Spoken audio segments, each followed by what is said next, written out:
Hey, it's Brian here. Thank you so much for tuning in to the Go Be More podcast. At Go Be More, our mission is simple. We want you to chase your dreams. Our apparel is designed to be a constant reminder of your commitment. And this podcast aims to give you the motivation and mindset to get started and keep going. In this episode, John and I speak with five-time Olympian Abdi Abdirahman about his amazing journey. Born in Hargeisa, Somalia, Abdi's family fled the growing conflict in the 1980s and moved to Tucson, Arizona when he was still young. But it wasn't until he entered Pima Community College that Abdi even started running, an amazing story that he shares with us. When his lifelong coach Dave Murray made a big bet on him and gave him a full-ride scholarship to the University of Arizona, it set in motion one of the greatest distance running careers in U.S. history. And it's not over. How long will Abdi keep going? Not even he knows. Abdi is known as one of the most genuine, fun-to-be-around guys in the sport, and his personality really shines through in this interview. Alright, on to the episode.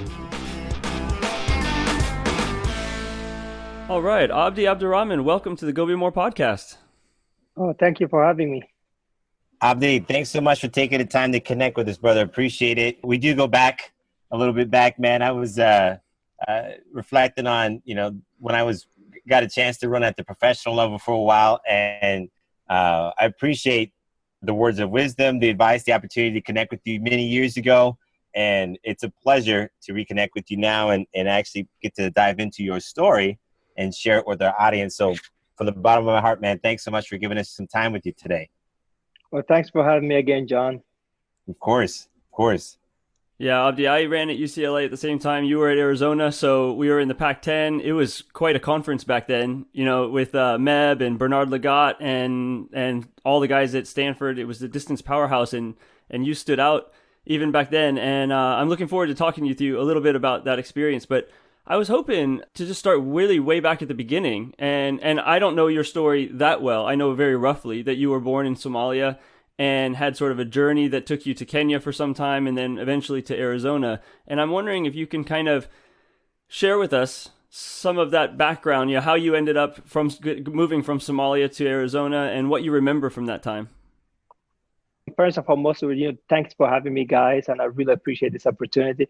Also, I'm originally from Somalia, that everyone knows that, but, I was born in Somalia, I was born in Hargeisa, and moved to Mogadishu because of my dad used to work for an American company. So, actually, I don't remember that much about the city of Mogadishu because I was young, I was 6 years old. So I just remember playing with my neighbors and stuff. But the war started at 90s, when it was 80, not 90s, 80s. Mm-hmm. The war started 80s. So, and we flew from Somalia to Kenya, and we were in refugee camp for like a few months until we get the sponsorship from the company that my dad used to work, which was Conoco Oil Company, and we get that sponsor to come to the United States, and we end up coming to Tucson, Arizona. Yeah. Exactly. How long were you in Kenya? I was there for almost a year and a half.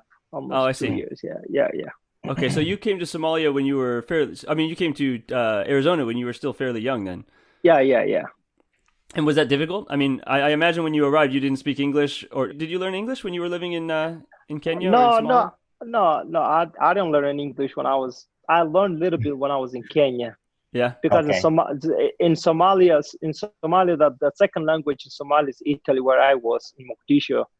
At that time, because Somalia is being colonized by Italy, so that's the second language that they start teaching you when you get to the elementary school.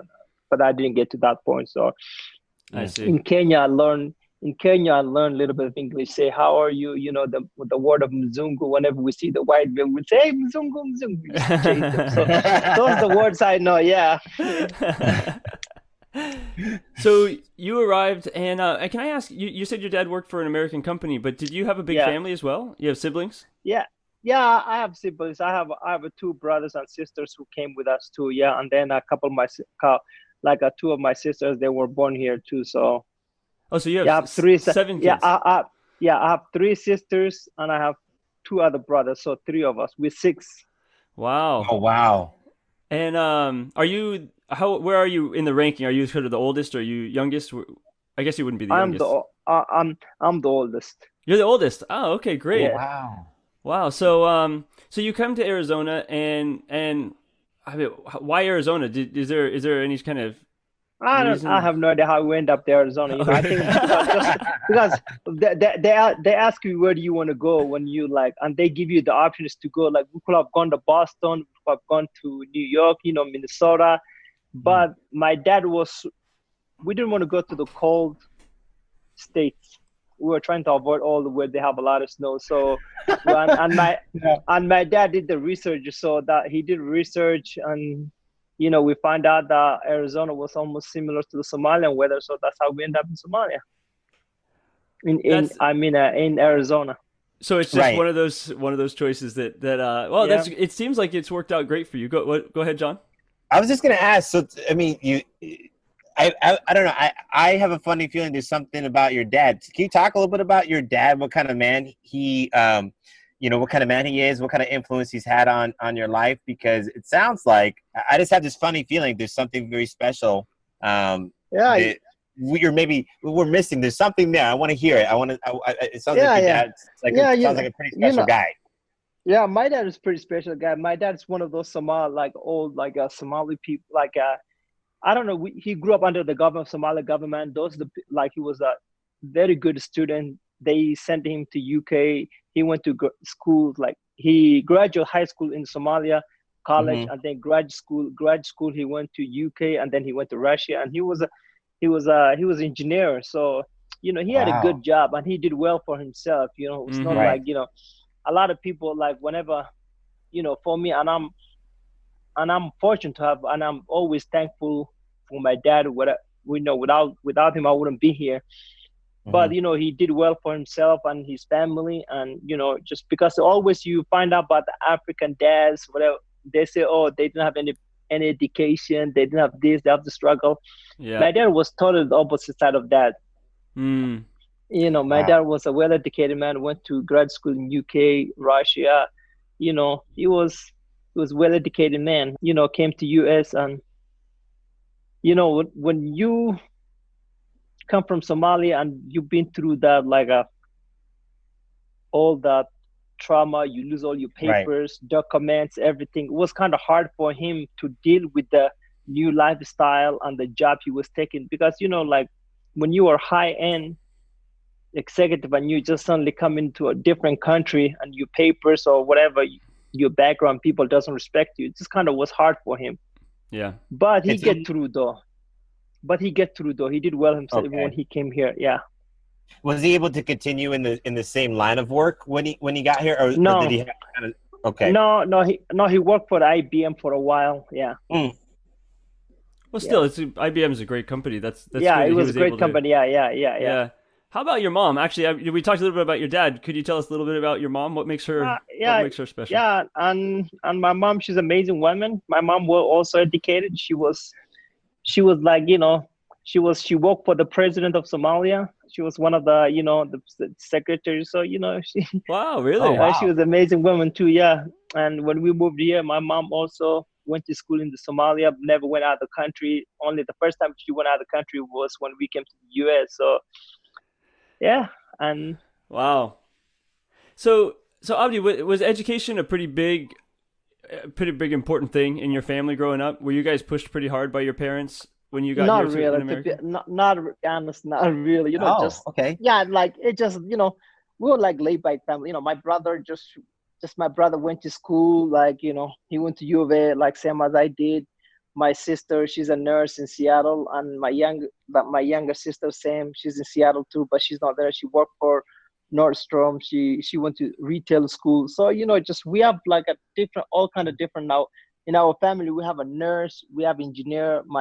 The brother, the younger than me, he just retired from Microsoft, and he was in the army.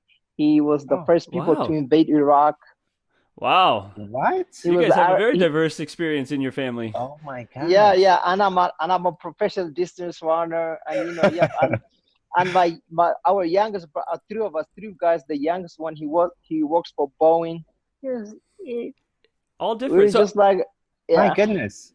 Well, one other question about your family, Abdi. Did anybody else in your family run? I mean, you were the oldest. They must have seen you have success. Did anybody else give it a shot? Yeah, my younger brother, he ran like a 150 something first year out of high school. He ran like a 52 for the 400 in high school in Tucson.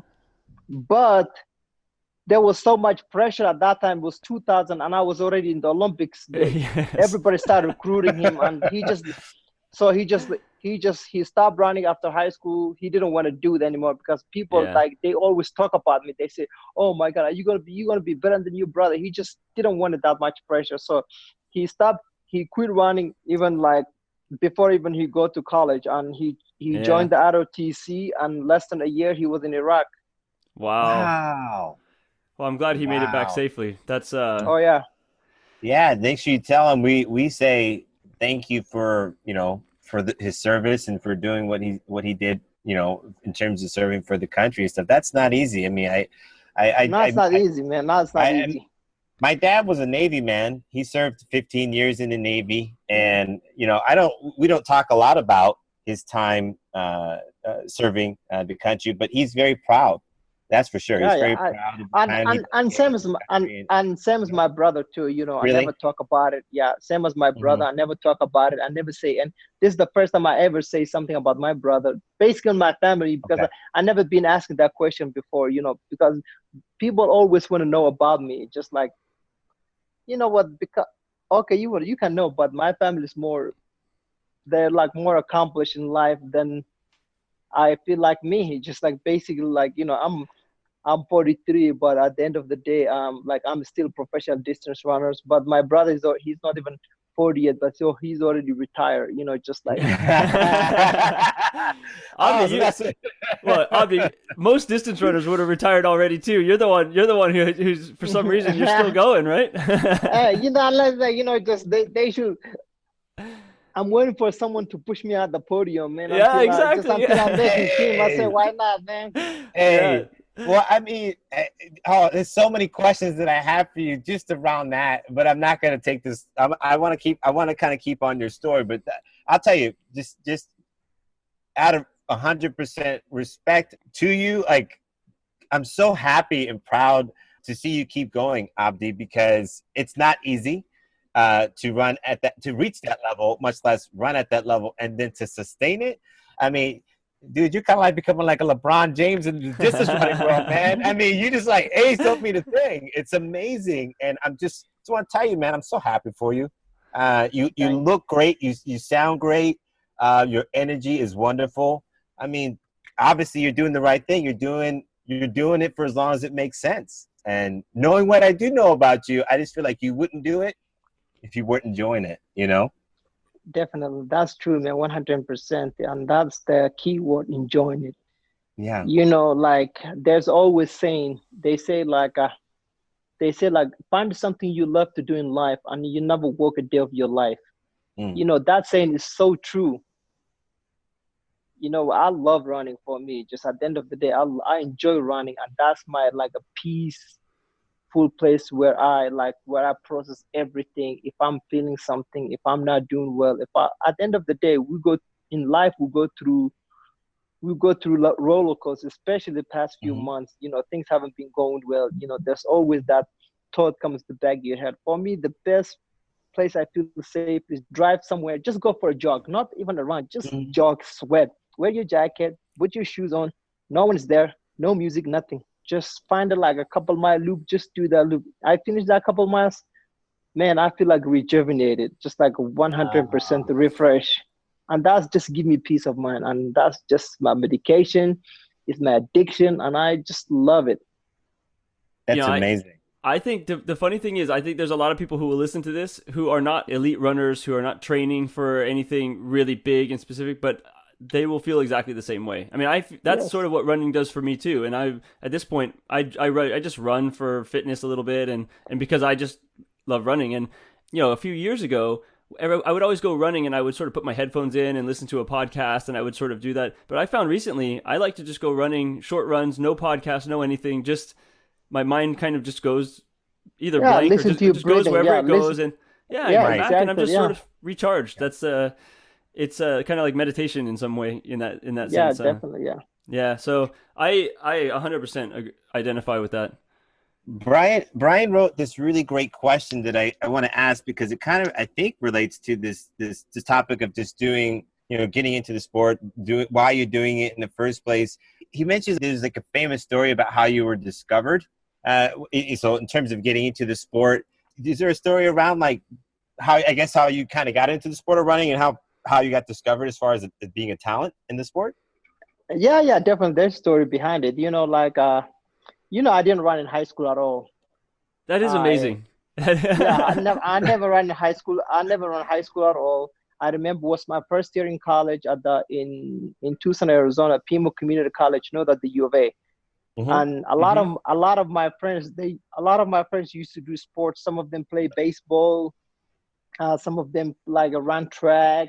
Some of them play basketball. And as a student athlete, we always we finish our classes by 2. Yeah. Mm-hmm. By 2, and then after 2 to 3, we'll meet up at the cafeteria and just have like snacks before everybody goes here to practice. And I will be right there with them, but everybody will leave by 3:30. I'll be by myself there, just doing nothing, because I wasn't in any team. Okay. Because everybody else was my friends. We knew they would go to soccer practice, track practice, basketball, baseball, and tennis. And I was only the guy who left there. Okay. And since that happened a couple of days, like a month, and the cross country season was about to start, and I said, what can I do? And I said, maybe, I don't know, maybe I'll start running. And at that time, I didn't have the confidence. I didn't have a confidence of myself. Yeah, you never did it. That was Friday, and I said, okay, I'm just gonna I'm gonna wait until Monday. And thank God that same Saturday, the U of A they have their all-comers meet. Okay. All-comers meet, yeah.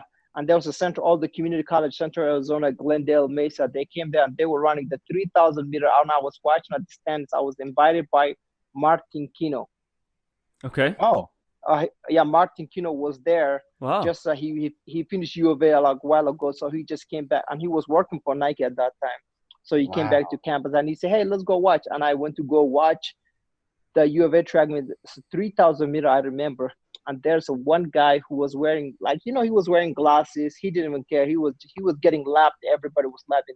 And I said, if they let that guy run, I can run. That's amazing. I said, definitely I won't be last. Yeah. At the same Monday, I went back to community college. Pima, everybody went to practice. And I said, who's going to cross country practice? The guy there. I said, I'm going with you guys. I'm joining the team.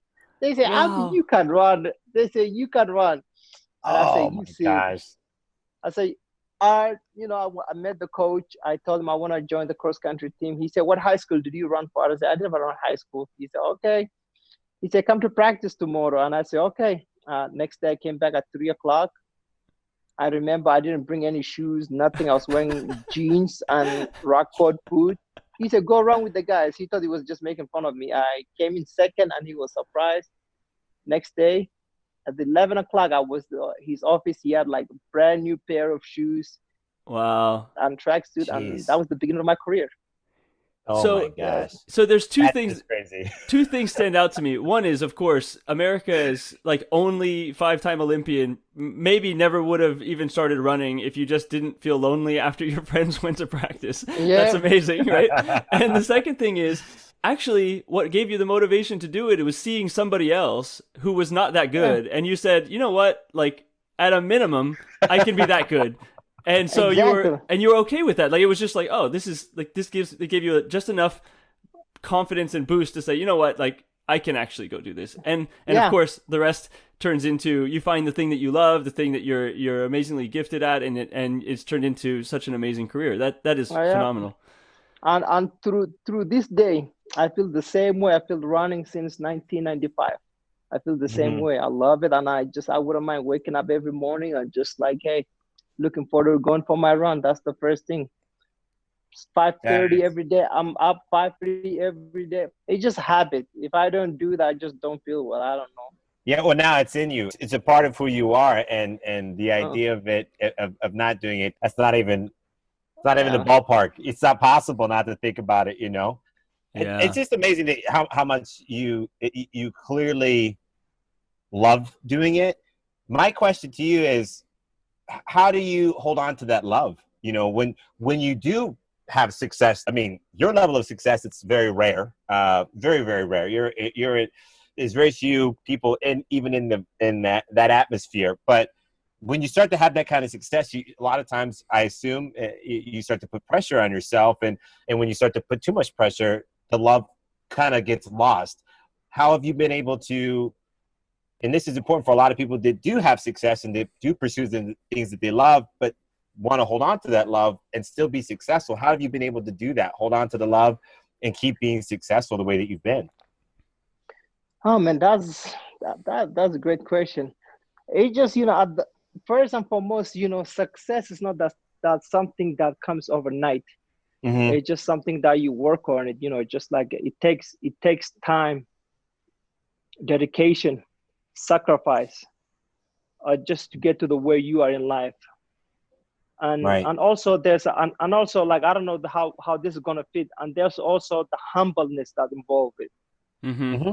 When you get where you want to get, you become so successful, and then everybody want a piece of you, or just like, just a people. Because like when you are successful in something in life, it's just a people look up to you, and just like, are you gonna change it with are you gonna change it, that is that success gonna change you? Yeah. Mm-hmm. Or you gonna be the same person and just do the same thing that you did that get you there? And that's for me, just my keywords always was be a humble, and just be a gracious winner always, and also be a gracious loser. And just doesn't matter how success you become, just to treat people the way you want to be treated. And it just, that was always part of that was my secret. Just at that, I try not to let the success get over to my head, or think I'm better at a runner, or just like, just to be who I am. just uh, Mm-hmm. just surround yourself the same people that who is being with you from day one, Mm-hmm. just to keep the same friends. And that's simple for me. That's the way I can explain it, to be honest. Well, there's something It's else I've perfect. I've heard from you in different interviews and different times, and you talk about how you don't get too high when you're successful, and you don't get too low when you're Right. unsuccessful. Like you seem to have a very good ability to sort of let go of bad races or bad experiences, and just sort of stay on a nice even keel. And I've heard you repeat that many times, and I feel like that fits with what you're saying here too. It's sort of, don't get too high, don't get too low. Is that just your personality, do you think, or is that sort of strategic? Like it's a conscious effort to always stay that way. I think that's, I tried, to be honest. Like, I would say it's my personality. It's just that's the way I've been taught, and that's Mm-hmm. the way Yeah. I've been raised. And Mm-hmm. and also, like, and it's also strategic, you can say that, because at the end of the day, as an athlete, all, like, we too competitive. Or like sometimes when we running races, or when we're preparing for races, I love to, that's one thing also, that's something else I love about running, is the rivalry. Like, I had a great rivalry with Neb from Yeah. day of Yeah. UCLA, from the day one from UCLA Yes. to the to all the way out toward the end of our careers, even though I'm not toward end of his career, not mine. Yeah. You're still running. You know, He got you, man. yeah, He got you, man. like, it just one thing, because at the end of the day, and this is something we always talk about it. This is something me and Neb, we roomed many times, and something we always even talk about it. Just at the end of the day, Mm. we look at it, just like, before we get where we got, before we will, like, become like a good, multi-time Olympians. You know what? We have so much success getting to Mm-hmm. that point, and then we start hitting patches in our lives where things were not going well. But the thing always, I look back and I say, you know what? This one race or this year doesn't define you who you are. Mm-hmm. You know what? If all those good races outweigh the bad ones. So one bad race you can take, one bad year, yes. Then if things are not going well for a couple years, then okay. there's something else going on in life. Maybe time for me to do something else. Mm-hmm. But I did give always myself a time to fix the thing that was going on with my life, or if it was injury, or if I don't know, if something else was going on, I just take the time. If I need, like, okay, there's a time at the end of the day, I say I enjoy running, but sometimes running professional is more than just running. Mm-hmm. Mm-hmm. It's like, it's a lot of training, it's a lot of sacrifice, it's a lot of, sometimes like there's a sponsorship, there's a lot of other thing involved, because there's the people who invest in you, and also those people expect return for their investment. That's right. Right. And I always tell people, like, running is not a charity. What Nike give you money, they expect for you to make teams. If you're not making no teams, they're not gonna keep you. Yeah. But at the end of the day, and the people should understand that. If you don't understand that, and then you suddenly you think, okay, I make one team, they should keep me this year, you already mess up with your mind. You should understand this is business. You know what? You have to fix your own problem. They're not gonna fix it. They expect a return for the money, just like a loan. Yeah. No, you're right. Yeah. And so you've got your internal pressure that you put on yourself because you Yep. want to be your best, but you also have Yeah. the external pressure of you have coaching staff and trainers, and you've got sponsors and other people who are investing in your career, and it all depends on your performance. So you're right. Like if you get down, you can't let that spiral. You have to find a way to sort of step back and have perspective and do the necessary things to get where you need to be. And it just requires a perspective, I think, on the actual experience. Like you said it really well. One race doesn't define your life. Like you can have a 1,000 great races and a bad race, and it's easy to think about the bad race. Yeah, exactly. It's easier. It's the first thing that comes to your mind. Yeah. Because at the end of it, you just heat of the moment, and at the end of the day, I'm not saying I don't feel well when I don't do well, when I drop a race. It hurts, and it just is the worst thing as an athlete. You know what? You get that feeling, but it's how you bounce back. And that's when your coaching or your friends or your loved one come in. Like, you have to have a good support. At the end of the day, you don't get to the top of the mountain by yourself. There's always like those people who behind you, family members, your friends, your coaches. You know what? But those people, no one sees those people though. You always see you when you're like they just see all the glamour, the interviews, all good life, but they don't see the sacrifice that you make with your friends. Right. I was gonna say, the people that has been in your circle, are they a big reason why you've been able to maintain a clear perspective on the bigger picture? Because it seems like I don't think it's possible to have as long of a career as you've had in the sport of distance running, and being a 5-time Olympian, which is just so crazy to say. I like saying it. So yeah. 5-time Olympian, Abdi Abdirahman. But seriously, Abdi, would you attribute that perspective that you have on the bigger picture, being able to work through those moments when it's challenging, those quote unquote bad races, to the group of people that have been in your life, including, I know Brian has some great questions about your coach at Arizona, Dave Murray, people like that? Would you say that's been a big part of helping you to have that perspective? Oh, definitely. You know, without Coach Murray, I wouldn't be here today, to be honest, even if we were talking about just because he's the one who, at the end of the day, I went to Pima and I ran well, but at the end of, I was running 15 flat, 14, 50. And there's so many people who run that kind of times, but I didn't know how talented I was. Mm-hmm. Coach Murray he's seen that talent I have. And I remember he offered me a full ride scholarship to the U of A, and he got in trouble with his assistant coach. They say, how can you give a guy who running just 14:55 or a 15 or something at junior college to full ride scholarship? He said, no, this guy have some special talent. Right. That's amazing. That's crazy because we talked about the same kind of story with Meb, and Meb was exactly the opposite. In high school, he was one of the top 2 runners in the country. And Coach Larson talked about how difficult it was to justify giving him a scholarship because there's so many competing athletes, so many different events, when you give a scholarship to a distance runner, you need that person to score at the national level to justify the investment. And so Dave Murray, that is remarkable to me that he could see in you something that that wasn't showing up in the results, right? No, definitely, yeah. Definitely, yeah, and that's why I always, just I say thank you to him. And for me, like, to be honest, he's not even a coach to me anymore. He's like a father figure to me, basically. Like, That's my beautiful. my family moved to Seattle when I was, freshman at the U of A. So since then, I always lived in Tucson.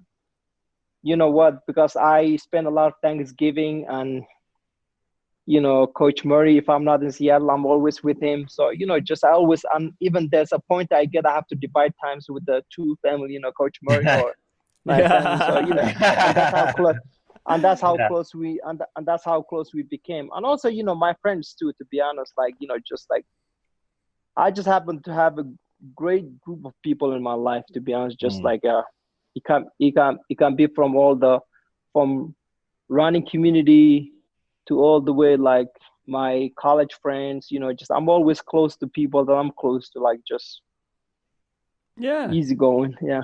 Well, so I don't that's know. wonderful. I mean, I probably maybe even met Coach Murray at one point at a race at some point. But do you still train with him after so many years? Yeah, Is he still your coach? yeah. I still, like, like, to be honest, like, I still train with, even like, Coach Murray retired like a long time ago, and Yeah. now but I do talk to him almost daily basis. And he, like, sometimes, like, like, before the trials, I was in Ethiopia, Gary Love, Paul Radcliffe's husband, he was helping me, but I'll do his workout. But at the end of the day, before I do his workout, I always pass it to Coach Murray and I say, hey, what do you think, Coach? He say, and they kind of have a similar philosophy. So, which was great, just that's, yeah. One of the things that Coach Larson talked about with Meb is, as Meb got so experienced, he kind of could coach himself. Like the workouts themselves, the focus, he didn't really need a coach so much. But Coach Larson would provide that little extra, outside exactly, guidance, or just a little bit of support, or just sort of someone being there, confirmation. Exactly. Right. It sounds like that's where you're at as well. You've been doing this so long that you kind of know how to do it. It's the coaching is just sort of an extra confirmation. Yeah, and I'll just call him out, and I'll just, like, for me, I know what I did, I know the benefit, but I just need that validation. Say good job, just that little thing, that little good job goes a long way in running. Yeah, it sure does. It sure does. Yeah. No. Even now, I would assume that it just feels good to get the confirmation. You just want to be like, oh yeah, okay, good. Somebody else is seeing what I'm thinking. Exactly. Yeah. Yes. Well, yeah, that's true. So Abdi, you got your full ride and you went to Arizona. You were there for, I believe, I don't know if you were there for 2 years or 3 years, but I was there 2 years. 2 years. Okay. So, I mean, in 2 years, you went from being the full ride who was not that fast to finishing second at the NCAA cross country championships, amongst other great races and stuff. So, I don't know, what's your highlight in your mind from that period, running in the Pac-10 in college? Do you have anything that stands out as an experience that just really? Oh, man, experience, I don't know, always, man. My favorite race have to be the Pac-12, Pac-10 championship when I won the 5 and 10, and they just maybe on the houses let me go. So yeah. I remember depressingly watching that race and thinking, what are they doing? Why? Just went by myself, and then Meb didn't know who I was. I said, yeah. It's incredible when you look at those results back now, like, and you see the names, the Olympians and stuff who were finishing in the middle. Oh yeah, it's incredible. So here's the thing: is you've gone to the Olympics 5 times, and I don't know how we're going to cover all of these different experiences on this podcast. Normally, you get to just talk about one Olympics with somebody. So let's start from the beginning. You qualified for the Olympics in 2000. You're running the 10K at the same time as Meb. Right, you guys were both in that one in Sydney, right? So what was that experience like as such a young runner? I mean, it seems to me that at that point you had only been running for 4 years, 5 years, somewhere in that range. 5 years. 5 years. What was that experience like in the Sydney Olympics? That was the best. I think it have to be one of the best Olympics, like, to be honest, for all times. Sydney, just the open ceremony, just everything, the venues was first class, and also just the whole city, Australia, just they were like so welcoming, just great people, to be honest. I loved it. And also, that was my first Olympics, just at the end of the day, my first Olympics, just like this little boy from Somalia, been this country less than, I don't know, like 10 years maybe, and I'm already in the Olympics. Can I ask you a question also? I read this. I don't know if this is 100% true. You actually qualified for a world championship team the year before, but you couldn't go, right? Because you couldn't. Exactly, yes. You couldn't represent the U.S. because you had a visa issue, or I can't remember the situation exactly. No. I just couldn't get my passport on time, like, because we went through the process. I already get my citizen, because like all my family, like they already got their passport, everything. Since I already turned 18, I have to apply separately. Oh, wow. So, and I didn't know anything about becoming a citizen. Back in the day, I thought like just since I've been here for so long and I already have the green card and I turned it in, I thought I already, and I said I could just go. And then I went there and the USA track and field trying to do everything. They say, you know what, like we can give him in maybe in about a month after the world championship. And they say, is there any, we say, oh no, we have to like do the fingerprint and everything. So this is just not knowing the process. You actually, your first team would have been the World Championships, but you couldn't go because that World Championship 19 Seville, and I still feel bad about that race. Just I wish I would have known what I was doing, but I was just college kid. I just can't, because Meb was behind me, because Meb missed up the team because of me. Really? Yes. Oh, my God. I didn't know that. So you're in Sydney. When you were, I'm curious, you're at the Olympics. Obviously, it's amazing, and you must be thinking your career is just getting started, so many opportunities. But did you feel a lot of sort of like pressure to make the most of that experience? Like you might never get another chance at it, or Not really, not to be honest. I never felt any pressure, to be honest. I never thought I'd like to. It's just like this, Coach Murray has prepared me so well. It just, for me, I was just for that moment. I never thought about it, what the future is. I was just there to compete at that year. That's it, just like, and I say, and I remember I ran under 28 minutes. There was a prelims, that 10K.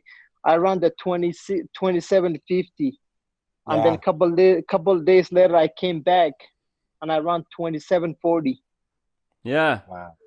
Just like, and it's just like, for me, and I was top 10. I just like, I could have been like a top 4 if I didn't start watching that race, because Highland Thurgood was just going crazy and the stadium went like, and I didn't know what the hell I was doing. Instead of focus on running, I was just watching this guy. And then, oh no. you remember Carl Casca from Oregon? Yeah. The British guy, Carl Casca, and then the Japanese guy and the Burundi guy passed me the last 50 meters. That's an interesting thing you bring up, because obviously I never did it at that level, but if you're in a race and you're not exactly in the front and you're not in contention to win it and something's happening, it's really easy to sort of get yourself lost in the moment. Especially like someone like me, just always, and I remember warming up with Haile, just, and then suddenly he's fighting for gold medal, him and Turgay going at each other, and this goes the last 300 meters, and I'm facing the screen. You're watching the race.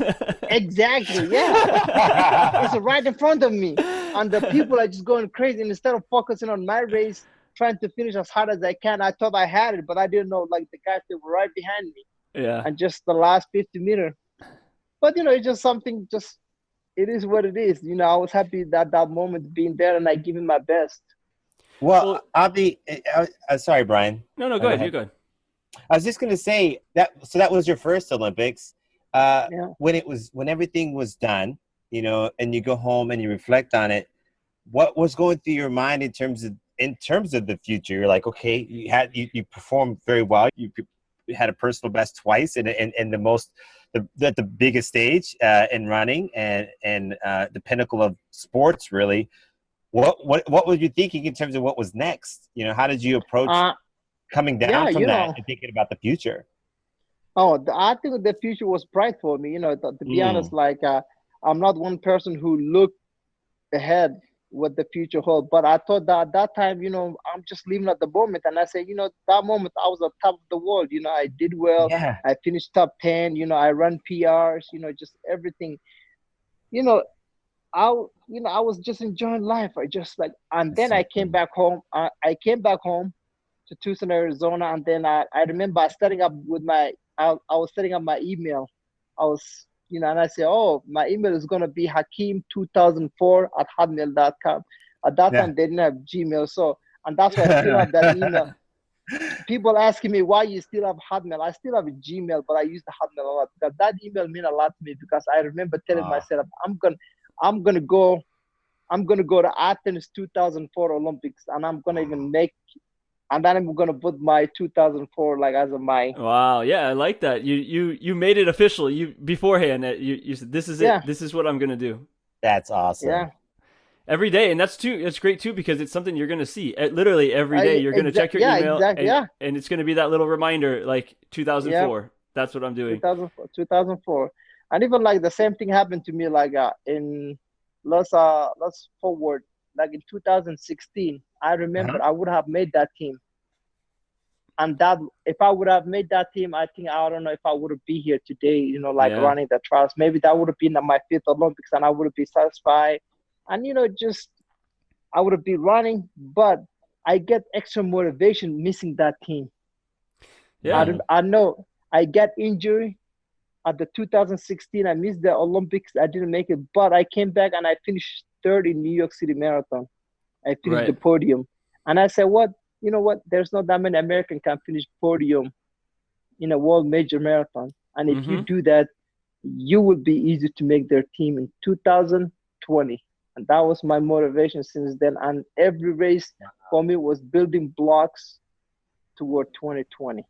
It's interesting that you say that because we had Kadivus Robinson on the podcast. I don't know if you know Kadivus, but I know KD. You know KD, of course. Everybody I think knows KD. Yeah. He's amazing. So he was talking. He had a very similar experience where he missed the Olympics one year, and he came back and stuck with it, and probably. The second time he qualified, he was saying the same thing. Maybe he wouldn't have even tried at that point. He would have just retired after the Olympics if he made it. But he had that extra motivation, that extra focus to prove to himself that he still had it. So I think it resonates with me that both of your stories are very similar. You took the setback and you turned it into motivation to try to figure out what do you need to do to keep going and achieve that last goal.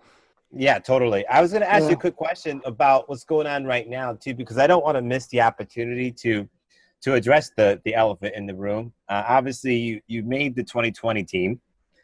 Coronavirus, all the hits, and then everything has changed. And 2 questions. One, what was it like that period of time waiting to find out if the games are going to be canceled? And once it was canceled and it was kind of like identified that it was going to be rescheduled for 2021, what were your thoughts around that? So the first part of the question is how hard or how difficult was it kind of waiting in the balance to find out what was going to happen with the games for this year? To be honest, I found out about the coronavirus in January when I was in Ethiopia training, because we just watching the news and then we see like this virus going in, like just going in China and just killing people, and just like going from like 5 people to 2 people, 3 people, and that thing was always a back of my head. And then one of my training partner was running Tokyo. Okay. Same time I was running at the trials, and at the end of the day, we never, like us as an athlete, we never have any communication with Atlanta Track Club letting us know what's going on, what they're gonna do. But for me, I was leading through my friend Bashir Abdi, who ran for Belgium, and he ran 204 in Tokyo. He was running Tokyo Marathon, and he was in touch with the organization that puts Tokyo Marathon together. Just they say like, are they gonna cancel it? Are they gonna do this? They're already talking about the cancellation of the race before my Olympic trial race. Yeah. Oh my gosh. Yeah, that was kind of like, mind blowing. But at the end of the day, even looking back, what he was talking about, it never affected me because, as American, for us, things doesn't affect us until it hits us in our doorstep. Yep. Right. Yeah, but for us, they never even mentioned any cancellation, any events. NBA was going on, the football, but the Japan, they were already talking about canceling the race, and they did cancel the race. They did cancel the race the same time I was running at the Olympic trials. There's only elite athletes. That's it. No mass participation. Yep. And the U.S., thank God when I came back to America, we host the Olympic trials. I made the team, and I knew things are not gonna be I thought this is gonna be like the pandemic is gonna be like just like a month or two, and just just gonna, and then we're gonna have the Olympics during the summer. Because Yeah. we thought like it's kind of far away, a few months, just everything would be under control. No one ever thought it was gonna be this bad, and it would take this long, especially for us. Has it affected your... Waiting. Oh, go ahead. Sorry, go ahead, Abby. Yeah, and waiting, like waiting like from the USOC, USA Track and Field, what's gonna happen. It was kind of we just didn't know how to train for it. But for me, after 1 week, I start my build up just like a normal. Like I have a race, I have like Olympics to run. But when it was tough waiting, like just to hear what's gonna happen. But when I found out Olympic is gonna be canceled, that time I have an idea what this was. COVID-19 just affecting it's affecting everybody in the world, and it's a dangerous disease. And there's no way they're gonna have a mass audience on the Olympics. Yeah. But that time they already canceled the NBA, so it just was kind of easy thing to swallow for me. And because the people's lives are more important than sports, man. Well, so I agree. I agree 100%. I hope they can come up with a solution to do the Olympic Games next year, right? I hope that the 1 year is enough to sort of get it under control. For now, does the environment with the coronavirus and does it affect your training at all? Has it affected where you choose to train or how you choose to train?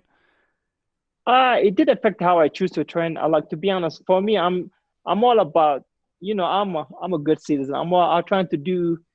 Even I just like one person won't make a difference, but if everybody trying to do the right thing, we can make a difference. For me, but I'm at the end of the day, I have a platform, and I'm just trying to be, like doing the little thing, wearing masks, go to the grocery shop, wearing masks when you go to a public place, just a little thing, and that's what makes the other countries much better than us. What's going on today?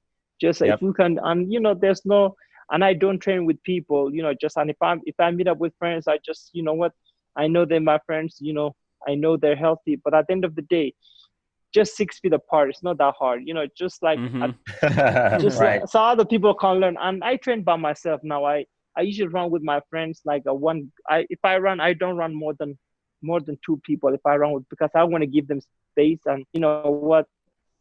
Because this disease, we don't know yet who have it, who doesn't, because you can have it and you never know it. And you can pass it to someone and that person can pass, that's how this thing circulates, just like no one intentionally goes to the grocery store, say, hey, I'm going to go give everybody corona. No, of course not. They don't have it without knowing it.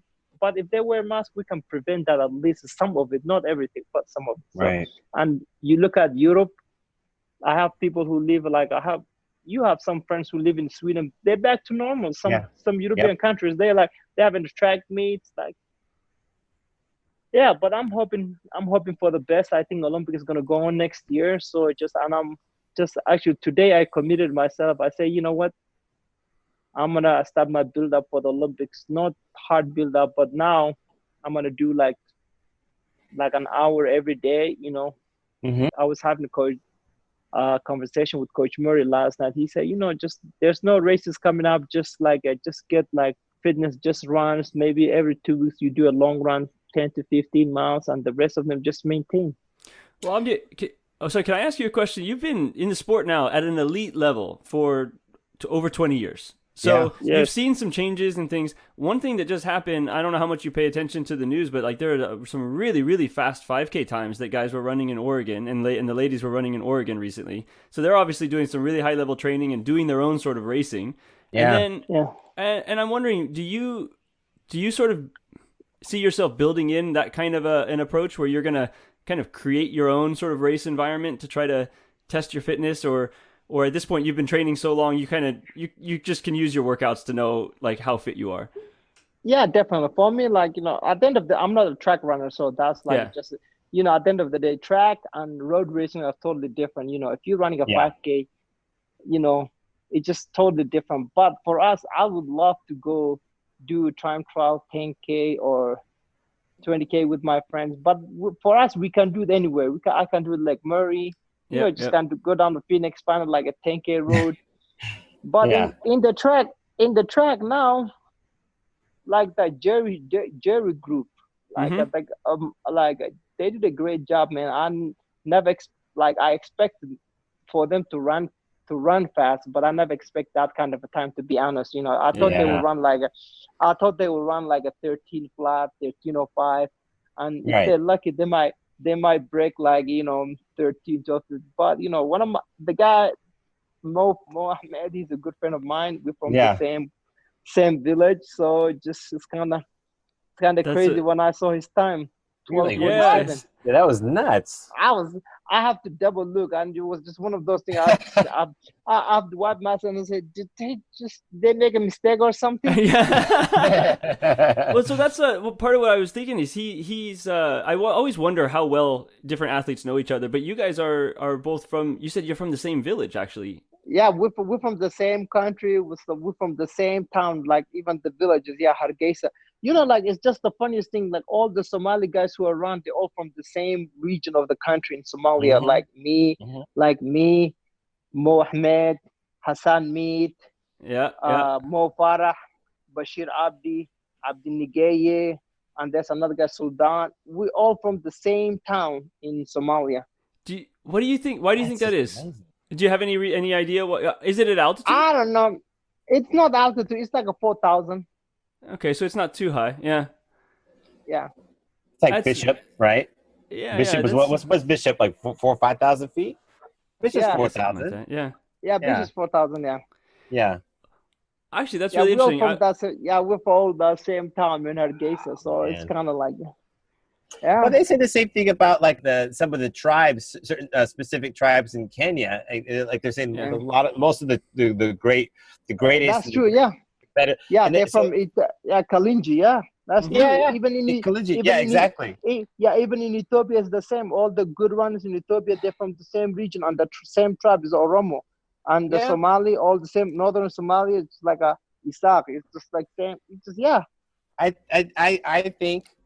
I personally, I'm by no means an expert on any of this, but from the stuff that I've read, the things that I've come across over the years, I mean, I think there's something there genetically. I think that there's something that's been passed down and it's in, in all of you, and that's totally, I think that's a fair thing to consider.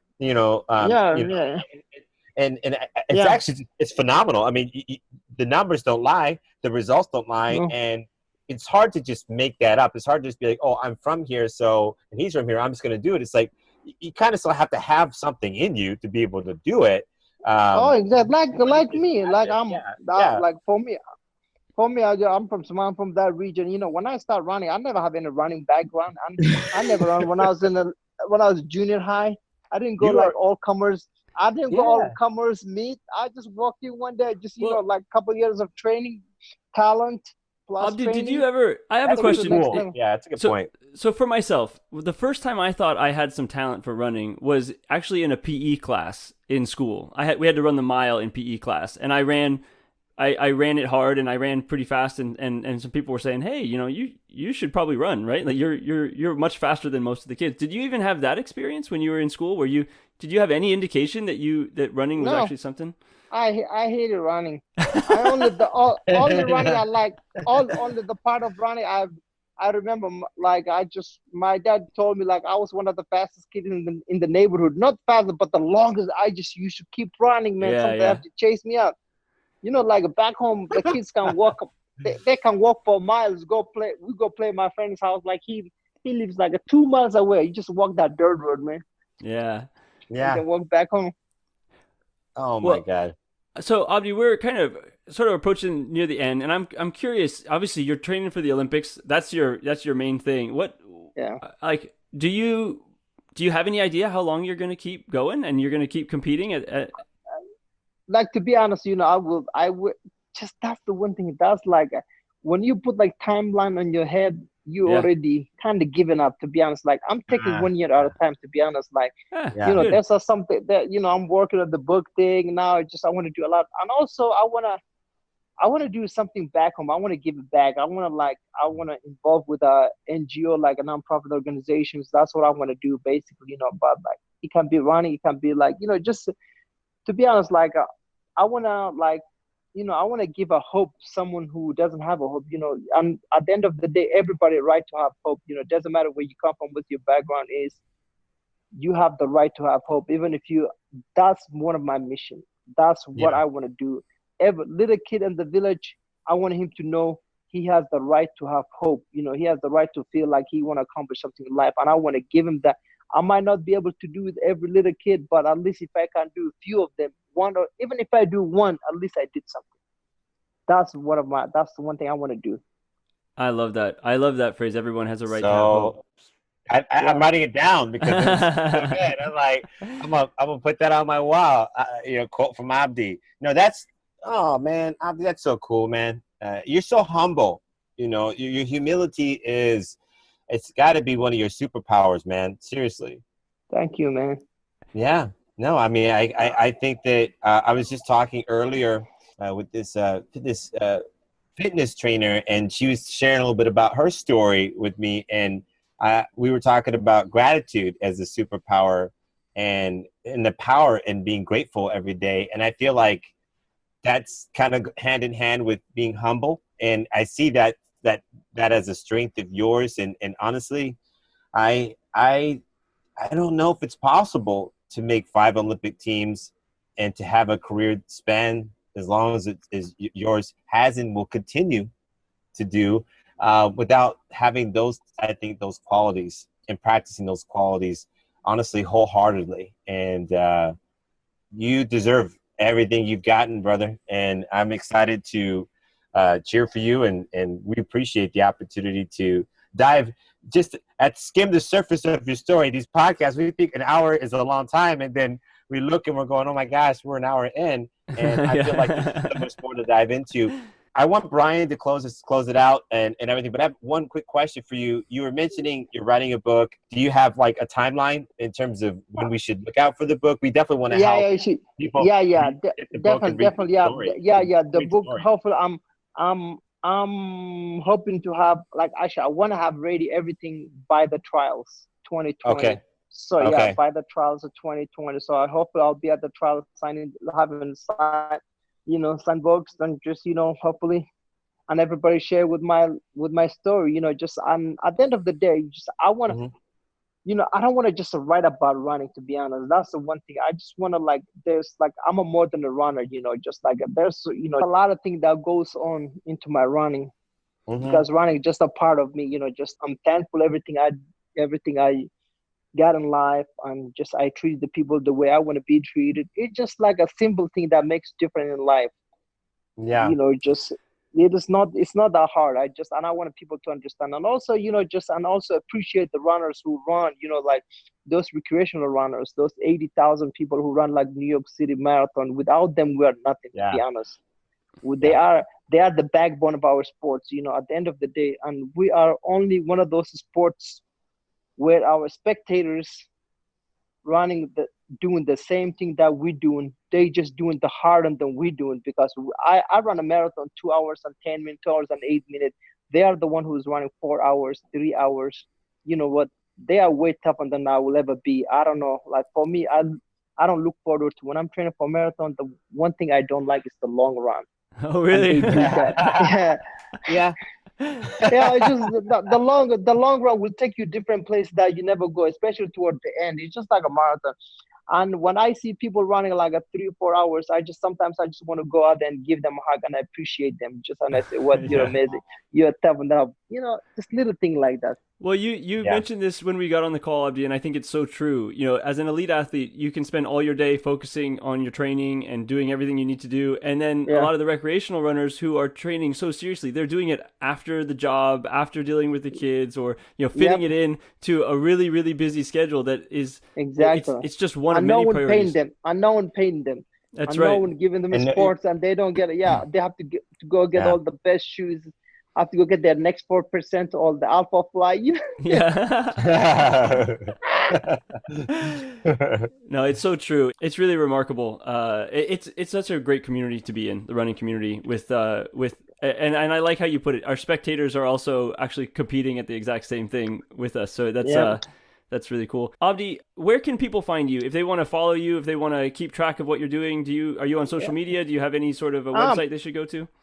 No, actually, I'm working on the website right now, so it should be up maybe next few weeks. And also, they can follow me Abdi Run. Nothing special. Man, I just post some random pictures sometimes. Just say some random thing. Perfect. I'm not like, just. No problem. So hey, yeah. We'll put some of those links in the show notes. Abdi, I want to tell you, I don't know what's going to happen with this Olympics, but we wish you the best of luck. We wish you, stay safe, stay healthy, train your butt off, and go out there and surprise everybody. And Yes, sir. of course, 2024, we'll be looking for you at that Olympics as well, because why stop now, right? 2024. If you see me in the starting lineup, don't be surprised. Here's what I want to see, Abdi. I want to see I want to see an email from you, Abdi. It comes from Hakeem2024@hotmail.com. Yeah. Maybe, yeah. We'll see. Yeah. All right, Abdi. Abdi will make that just for Brian. Just for Yeah. Yeah. All right, Abdi. Thank you so much Abdi. for joining our Thank you, podcast, guys. and we really appreciate having you on. It's been a pleasure. We'll talk to you soon. All right. Thank you. Thank you. Thank you all for tuning in. You can find links to any articles or items we referenced in the show notes. Please subscribe and be sure to give us a rating. And remember to tell a friend about the show. The Go Be More podcast is produced by Go Be More Apparel. Check us out at gobemore.co. For all of us at Go Be More, we are what the world is chasing, and we hope this podcast helps you become what the world is chasing too.